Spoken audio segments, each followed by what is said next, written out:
என்ன பேரு? விசாலட்சுமி. விசாலட்சுமி. என்ன பிரச்சனை? என் ஊர் வந்து வேலூர் மேடம். எங்கள் வீட்டுக்காரர் வந்து இங்கே மெட்ராஸில் வந்து வேலை செஞ்சுருந்தாங்க மேடம்.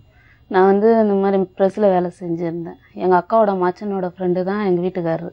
அவங்க 2 பேருமே ஃப்ரெண்டு. வருவாங்க போவாங்க. அது அண்ணனா தம்பியாக அப்படி இருந்தாங்க. அதுக்கப்புறம் எங்கள் அப்பா வந்து குடிப்பாருங்க மேடம். குடிச்சிட்டு இது பண்ணுவாங்க. குடிச்சிட்டு என்ன ப்ரெஸ்ஸில் லேட்டாக வரத்துக்கு முன்ன பின்ன ஆகும். அதனால் எங்கள் அப்பா என்னை கொஞ்சம் மானவரியாக அசிங்கமாக அப்படி திட்டுவார். அந்த மனசு வேதனையில் தான் நான் இவரோட வர வேண்டியதாகிடுச்சு. சரி, இவரோட எப்படி நான் வர வேண்டியதாகிடுச்சுனாங்கன்னா, இவங்க வந்து இந்த பழக்கத்தில் இருந்தபோது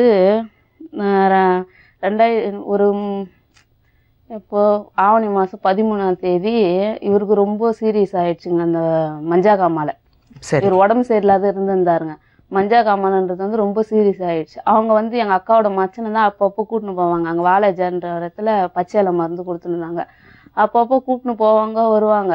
அப்புறம் ஒரு நாள் என்னை அமிச்சாங்க. அப்புறம் இவங்க வந்து சொன்னாங்க என்கிட்ட, இந்த மாதிரி நான் உன்னை விரும்புகிறேன், நீ கல்யாணம் பண்ணிக்கிறியான்ட்டு. அப்போ வந்து எனக்கு அது தெரியல. நான் இல்லை இவ்வளோ நாள் அப்படி நம்ம பழகலையானா திடீர்னு இப்படி பஸ்ஸில் தான் சொல்கிறாங்க. அதுக்கப்புறம் சரி, எங்கள் அப்பா இப்படி சண்டை போட்டதுனால ராவில் குடிச்சிட்டு இது பண்ணுறதான் மனசு வெறுத்து அவரோட வர வேண்டிய சூழ்நிலை. மெட்ராஸுக்கு வந்துட்டு அவரோடய கூட அவர் மெட்ராஸில் தான் வேலை செய்கிறார். திருவேற்காட்டு ஹோட்டலில் வேலை செஞ்சுங்கிறார். அப்புறம் ஊருக்கு கூட்டின்னு வந்தார் மேடம். ஒரு நாள் நைட்டு 12 மணிக்கு கூட்டின்னு வந்தார். எங்கள் மாமனார் மட்டும் வீட்டில் இருந்தார். நைட்டு 12 மணி இருக்கும். வீட்டுக்கு கூட்டின்னு போகும்போது எதுவும் இல்லை, தூங்கி எழுந்துட்டோம். காலையில் எழுந்து பின்னே தான் மேடம் தெரியும் அவருக்கு கல்யாணம் ஆன விஷயமே. எனக்கு தெரியாது மேடம். அது வெளியே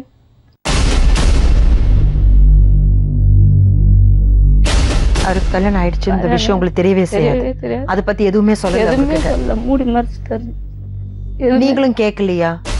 அதான் கேட்டோம், எனக்கு கல்யாணம்லாம் ஆகலை அப்படின்னா தான் பழக்கத்தில் இருக்கு நம்பிக்கையில் நானும் வந்துட்டேன். ஒரு நாள் எங்க கைங்காலமா அவங்க 2 பேரும் ஃப்ரெண்ட்ஸ் தானே சொன்னீங்க? ஆமா. சோ இவர் அவகிட்ட சொல்லிருக்கலையா? அவங்க கிட்ட கூட சொல்லல, கல்யாணம் ஆயிருக்குன்னு சொல்லிட்டு யாருக்கிட்டுமே சொல்ல காணோம். அதான் திருவேற்காட்டுக்கு ஒரு நாள் கூட்டின்னு வந்தாரு மேடம். என்ன கோவிலுக்கு போகணும்னு சொல்லிட்டு. அப்போதான் வந்து என்னது ஒருத்தர் எங்க சொந்தக்காரர், அவங்களுக்கு சொந்தக்கார யாரோ சந்திராவை கூட்டின்னு வரலையா, சந்திரா நல்லா இருக்குதான்னு எனக்கு ஒரு டவுட் வந்துச்சு மேடம். அதனால தான் அவங்க ஊருக்கே கூட்டின்னு போக சொன்னேன். சந்திரா எப்படி நல்லா இருக்குதான்னு ஒரு வீட்டுக்கு அவங்க அக்கா வீடுன்னு சொல்லி கூட்டின்னு போனாரு. சந்திரா வந்து நல்லா இருக்குதான்னு அவங்க எனக்கு ஜூஸ் கொடுத்தாங்க. சந்திரா பேர் சொன்னோன்னே எனக்கு அந்த ஜூஸ் பிடிக்கலன்னு நான் வானான்னு சொல்லியிருந்தேன். அப்புறமேட்டுக்கா நான் நோண்டி கேட்டதில்ல, உண்மையே சொல்லலை. எனக்குன்னா எங்கள் அப்பா அம்மா வீட்டுக்கு வந்த பிறகு நீங்க கேட்டீங்களா இந்த சந்திரா யாருன்னு? யாருன்னு நான் வீட்டுக்கு வந்துட்டு பிற்பாடு 3 நாளாக டார்ச்சல் பண்ணின்னு கேட்டுனே இருந்தேன். இல்லை யாரும் இல்லை, தெரிஞ்சுங்க அதை கேட்குறாங்க இப்படியே என்கிட்ட சொல்லின்னு இருந்தார்.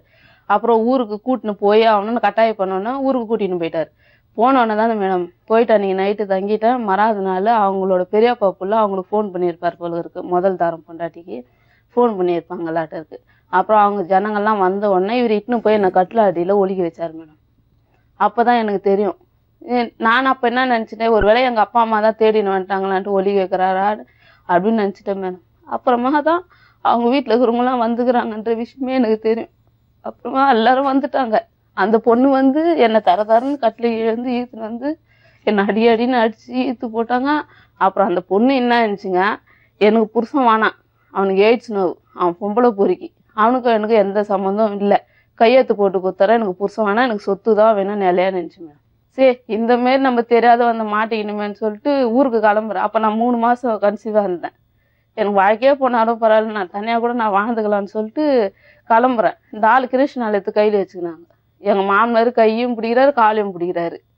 ஐயா, என் பிள்ளைக்கு வாழ்க்கைக்குன்னு நீ வந்துட்ட, அவள் இருந்து இந்த என் பிள்ளைய கொடுமை பண்ணுகிறாயா, நான் பெற்று வச்சுக்கிட்டு ஒரே ஒரு பிள்ளையா, நீயாவது இந்த வாழ்க்கை பண்ண முடியுமான்னு தான் மேடம் பண்ண முடியும். யார் உங்க மாமனார் கேட்டாரா? போகணும் சொல்ல முடியல, போக முடியலன்னு சொல்ல முடியல. நான் 2 பக்கம் நின்று தவிக்கிறேன். அவருக்கு காலை உடச்சுட்டாங்க, அவருக்கு நொண்டி ஆயிட்டாரு. நான் என்னை பாருமா, நீ கொஞ்சம் என் மூஞ்சி பாருமா, நம்பி என் வீட்டு படி ஏறிட்டல, என் புள்ள காப்பாற்றினாலும் உன்னை நான் காப்பாற்றுறேன்.